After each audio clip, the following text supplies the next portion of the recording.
Grabe itong China, no? Chinese spy magpapakalat ng pera di umano um, sa 2028 election. Hmm. Delegates na naman ho ang Pilipinas diyan, mga boss chief amo sir. Bakit to? Chinese spy, no? To pour, sabi nila, magbubuhos Chinese spies. Oh, to pour campaign funds during 2028 presidential election. Sabi po nung analyst, mga kababayan.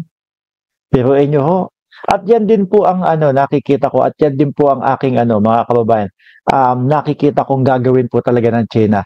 Kasi naman po 'di ba? Kung nakita nyo po, mga bossing, wala pang eleksyon. Ito pa lang po, pagkakaupo pa lang ni Pangulong Bongbong Marcos, mga kababayan, ano po ginawa nila?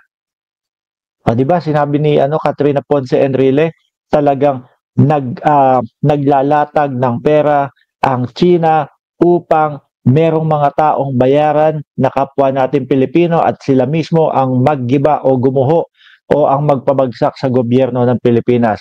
At napatunayan mo yan.